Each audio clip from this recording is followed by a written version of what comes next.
Venga, pues vamos a meternos en faena con el material de hoy. Vamos allá. Tenemos la transcripción de una conferencia de prensa de la Presidencia de México del 13 de noviembre de 2025. Y es curioso, porque toca tres palos que a simple vista pues no tienen nada que ver. Nada que ver, ¿no? Primero, un informe sobre la ayuda a damnificados por unas lluvias torrenciales. Luego, el lanzamiento de un programa para proteger el maíz nativo. Y de repente, un análisis súper detallado de una protesta en redes sociales. Sí, y esa es la misión que nos plantea este material, ¿no? Conectar los puntos, porque no son tres anuncios aislados, para nada. Si los miramos en conjunto, nos dan una radiografía muy clara de las prioridades y, bueno, de los frentes de batalla que percibe este gobierno ahora mismo. De acuerdo, pues empecemos para el primer frente, el de la gestión de desastres, que para cualquier gobierno es una prueba de fuego. Desde luego. Hablan de unas lluvias torrenciales con un impacto, lo califican de histórico. Más de 100.000 viviendas afectadas. Y el informe se centra mucho en la velocidad, ¿no? En la rapidez de la respuesta. Totalmente.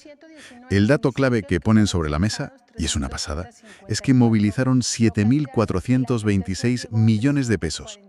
Ojo a la cifra. Y para más de 104.000 familias en poco más de un mes. Y hacen mucho hincapié en compararlo con el sistema anterior, el Fonden. Para quien no lo conozca, ¿qué era exactamente? Pues mira, el Fonden era un fideicomiso, un fondo que en la práctica era muy burocrático. A menudo tardaba meses, si no años, en liberar el dinero. La crítica implícita es que el dinero se quedaba atascado en trámites.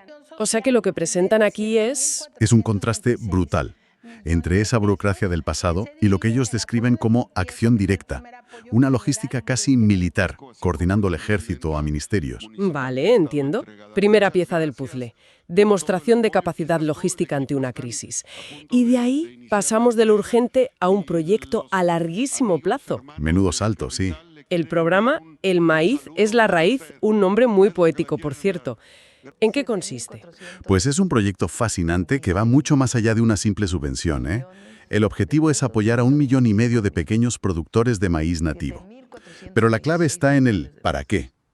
No es solo para conservar la biodiversidad y la identidad cultural, que ya es importante. Claro. Sino para que esa identidad genere bienestar económico. Y lo que más llama la atención no es solo el apoyo al cultivo, es lo que viene después, ¿verdad? Lo de las cooperativas, las tortillerías... Ahí es dado en el clavo. Ahí está el cambio de modelo. La idea es ayudarles a crear una cadena de valor completa, o sea que no vendan el maíz a bajo precio a un intermediario. Sino que ellos mismos lo transformen. Exacto.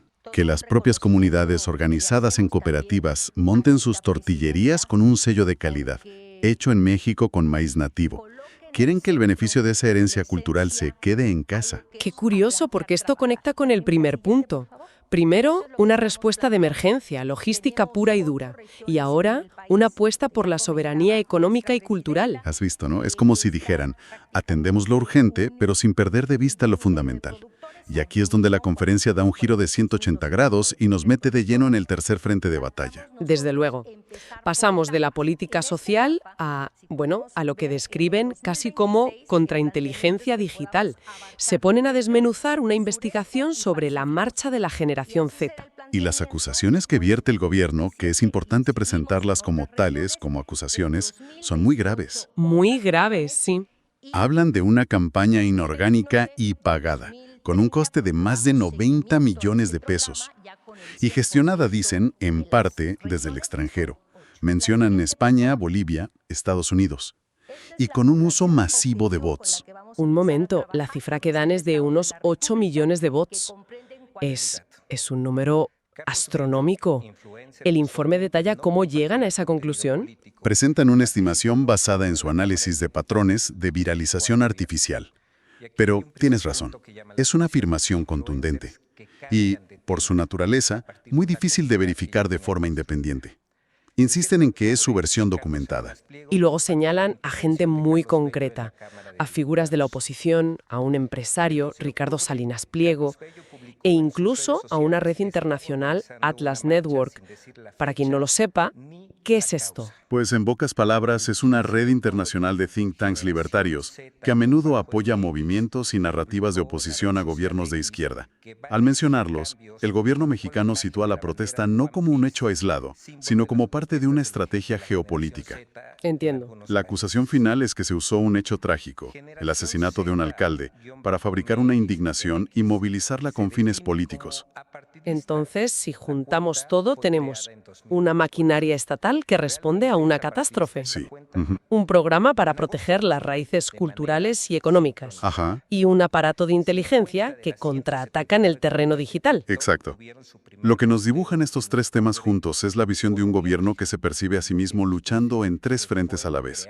El físico contra la naturaleza, el económico-cultural por la soberanía y el digital por el control de la narrativa. 3 batallas por la estabilidad del país, claro, siempre desde su perspectiva. Siempre desde su punto de vista. Y esto nos deja con una pregunta que va mucho más allá de este caso concreto, ¿no? Totalmente.